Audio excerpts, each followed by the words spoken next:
7시 이전이면 이제 갑인시거든요. 갑인. 일단 시간 두 가지 적어놓고 을과 갑은 차이가 엄청 커요. 이거는 생시 보정을 위해서 좀 질문 드릴게요. 1번. 직업이 어떻게 되세요? 이걸로 대부분 나와요. 주부였는데 상담사로 3년째 일하고 있다. 아, 좀 애매한데? 그러면 두 번째. 남편 직업은 어떻게 되세요? 남편. 남편의 직업이 어떻게 됩니까?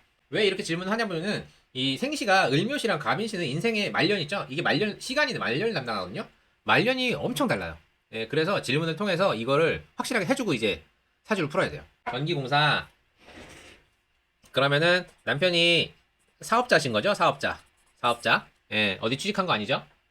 혹시라도 어디 취직해 있으시면 꼭 말씀해 주세요. 뭐 무슨 그쵸, 사업자요. 그러면 갑인 아니에요. 을묘시예요. 갑인은 아닙니다. 자, 이제 시작하도록 할게요. 자, 제가 가장 먼저 보는 게 일간입니다. 일간. 일간이 요 자리인데요. 일간.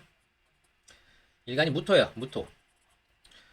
사주는 오행, 목화, 토금수로 이루어져 있는데 특히나 무토, 토는 유일하게 지구를 상징합니다. 지구.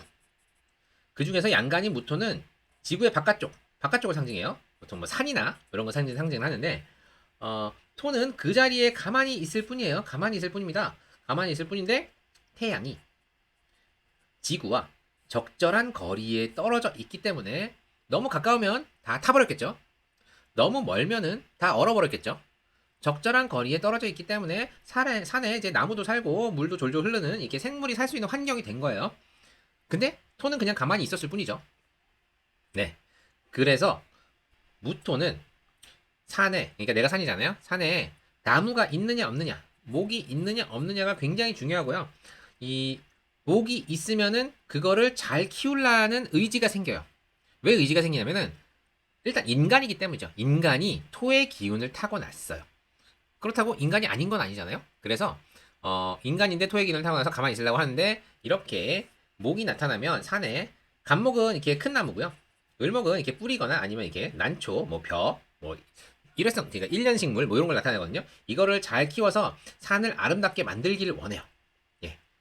산이 아름다워지려면은 일단 이런 식물들이 있어야 되고 그 다음에 이 식물들이 잘 자랄 환경이 돼야 되거든요. 근데 이제 간목이 아닌 을목이라서 일단 그레이드가 하나 나왔어요. 만약에 간목 떴으면은 본인의 직업 또는 남편의 직업이 공무원, 공기업, 뭐 전기 기술을 한다고 해도 그쪽에 더 가까웠을 겁니다. 네. 근데 이제 사업자로 갔죠. 사업자. 그래서 을목이 맞고요. 두 번째는 무토가 두 개예요. 나랑 똑같은 사람이 두 개예요. 거기다가 을목한테 뭐가 필요하겠어요? 여름인데 일단 수가 필요합니다. 특히 개수가 필요하고 거기다가 병화가 또 필요해요. 근데 없어요. 개수는 여기 인묘 진이 부른 허자 진중개수가 하나 있긴 해요. 진중개수가 하나 있고 병화가 안 뜨고 정화가 떴어요. 거기서 하나의 그레이드가 또 낮아지는 면이 있습니다. 그리고 남편 직업이 사업자인데 본인이 주부라고 했어요. 근데 최근에 이제 상담사 나오셨다고 했어요. 이게 옛날로 따지면은 주부로 평생 동안 살다가 죽는 게 여자로서는 최고였어요. 그러니까 무슨 얘기냐면은 남편 직업이 엄청 빵빵한 거죠. 직업이 돈 따박따박 나오고 뭐 지위도 높고 그래서 내가 일을 아예 할 필요가 없는 그러니까 계속 주부로 사는 그게 그거를 이제 고전적으로는 최고봉으로 봤는데 일단 거기서는 아쉽지만 나왔어요. 예. 근데 이제 그 나온 게 긍정적으로 작용을 할지 부정적으로 작용을 할지는 이 인사형을 보면 되는데요. 올해가 이민년이었잖아요. 네. 올해가 이민년이었고 상담사로 3년째 일하고 있는데 올해 무언가 갈등이 생겼을 거예요. 예, 인사형을 이미 치고 있기 때문에 그리고 3년이면은 4. 음, 올해가 이민년, 그죠? 이민, 신축, 경자, 기해년, 기해년. 그러니까 여기 2022, 21, 20, 2019년. 요때부터 이랬을 가능성이 좀 높거든요. 네, 그렇게까지 접어놓고 예, 질문 받아보겠습니다. 예, 혹시 뭐 궁금하신 거 있으세요? 올해죠? 이혼 준비 중 올해죠? 이민년이죠? 예, 홀로서기를 잘 할 수 있는지.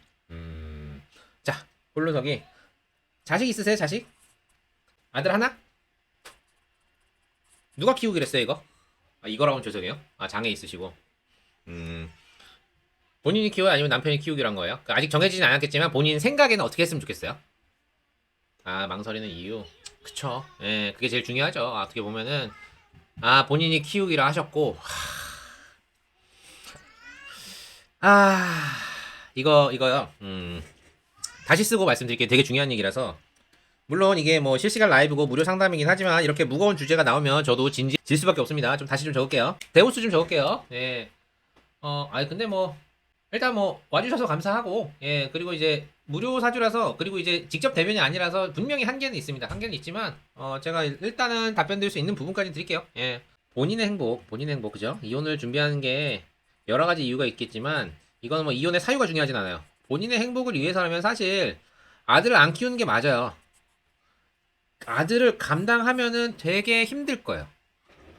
근데 포기할 수가 없으니 더 힘들 거야. 예, 그래서 본인의 행복을 위해서라면 본인이 양육을 하면 안 돼요. 근데 그게 쉽지 않다는 게 그 문제죠. 일단 지금 상황에서 제가 말씀드릴 수 있는 거는 본인의 행복을 위해서라면 많이 냉정하지만 예, 아들을 키우시면 안 돼요. 그리고 만약에 이혼 준비 중이라고 했을 때 귀책 사유가 있을 거 아니에요? 귀책 사유. 이거에서 뭐 양육비를 많이 뜯어낸다 이게 아니고요. 오히려 남편한테 아들을 떠넘기는 게 제일 낫습니다. 좀 냉정하긴 하지만 이거 어쩔 수가 없어. 이게 간목이거나 그랬으면은 이혼도 안 했겠지만 그만한 좀 본인의 능력이 되거든요. 그러니까 현대 사회에서 애 혼자 키우는 거 진짜 힘들어요. 특히나 어디서 뭐 지역이 어딘지 모르겠으나 예, 남편이 금전적으로 무능해서 이제 사업이 전기 쪽 특히나 이제 뭐 코로나 이후에 많이들 바뀌기는 했는데 그래도 남편이 어쨌거나 이건 떠넘기지 않으면은 본인 삶이 너무 불행해져. 이게 아들을 떠안잖아요. 그리고 본인이 이렇게 사주가 짜여 있으면은 본인이 책임질라 그래요. 근데 이제 장애가 있는 아들을 책임진다는 것 자체가 남편까지 도와주지 않는 상황이라면 이건 거의 지옥이에요, 지옥. 예, 지옥입니다. 지금 뭐 남편이라도 있으니까 뭐 신용이라도 하니까 그런 상황일 텐데 아예 혼자가 돼버리면 진짜 지옥이에요.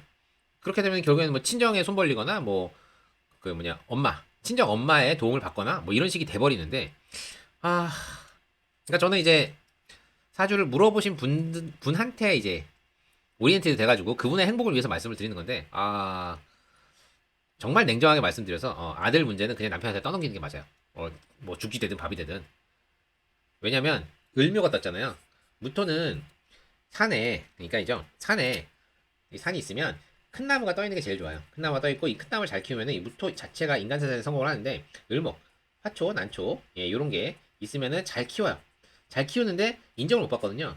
딱 그거예요. 본인이 장애가 있는 아들을 잘 키워요. 되게 잘 키울 거예요. 본인을 희생하면서 본인의 사생활 뭐 이런 거 없고 정말 다 희생하면서 이 친구를 되게 잘 키울 거예요. 근데 이제 이 장애가 있는 아들이 그거에 대해서 고마워하냐? 꼭 그렇진 않을 거예요. 그리고 그 장애가 있는 아들을 열심히 잘 키운다고 해서 사회적으로 인정받느냐? 그렇진 않잖아요. 이게 쉽지 않잖아요. 근데 그 과정상에서 오는 괴로움들, 힘든 점들, 그거는 본인이 다 떠안아야 돼. 와, 이거 미쳐버린다니까요, 진짜로. 저의 조언은 그거밖에 없어요. 조언은 떠넘겨라. 남편한테 뭐 죽이 되든 밤이 되든 남편한테 그냥 떠넘기고 마음 아프죠. 물론 저도 자식이 있어요. 있고요. 예, 자식들 키우는 게 얼마나 어려운 상황인지 저는 뭐 다행히 건강하긴 하지만 건강한 자식도 되게 키우기 힘들거든요. 돈 없거나 이러면 저도 되게 쪼들리고 그러거든요. 네, 근데 이제 그런 상황인데도 힘든데 이혼하는 상황에서 본인이 장애가 있는 자식을 떠안음? 이거는 솔직히 뭐 보통이어도 뭐 그렇게 말씀할 수 있지만 이 사주 보는 관점에서는 더 그래요. 떠안으면 되게 힘들어요. 예. 아이를 제가 키우는 조건을 이혼하는 거라서 좀 더 들어가 봅시다 그러면 이게 좀 무거운 주자 이쯤에서 끊어내려 그랬는데 무슨 장애예요? 장애의 종류가 뭐예요? 좀 더 들어가 봅시다. 예. 뭐 거기까지 물어보죠 뭐 어떻게 남편은 이혼을 무서워하고 본인은 이혼을 하고 싶은 상황 끊어내야겠다. 예. 맞아요. 인상이 그렇게 돌면은 그럴 수밖에 없고 더군다나 지금 그렇게 거의 흘러갔을 것 같아요. 예, 이거 뭐 돌이킬 수는 없을 것 같은데, 그쵸? 예, 그럴 것 같았어. 정신. 예, 자폐, 정신. 남자애라 그랬죠? 남자애. 아들이고. 아들 되게 잘 키우실 거예요. 네, 잘 키우실 거고요. 정신장애가 있다라도, 예를 들어서 뭐, 자폐라든가, 뭐, 다운증후군이라든가, 뭐 그런 거 있어도 일상생활이 가능한 수준까지 만드실 거예요. 예, 그래서 그 부분이 문제는 안 돼요. 아들은 뭐 이렇게 어려움 없이 잘 자랄 거예요. 네. 근데 본인은 굉장히 힘들 거예요. 그러니까 돈적으로도 힘들고 본인 삶도 되게 힘들어요. 그래서 저는 권하고 싶은 게 어떻게든 냉정하게 잘라내고 탈출해라 이렇게 말씀을 드리고 싶어요. 근데 이제 이런 상황이면 쉽지는 않겠다. 근데 남편하고 같이 산다고 해서 이 상황이 좋아지냐 꼭 그런 것도 아니야. 분명히 남편은 별다른 역할을 안 할 거기 때문에 본인도 딱 책임져야 돼버리거든요.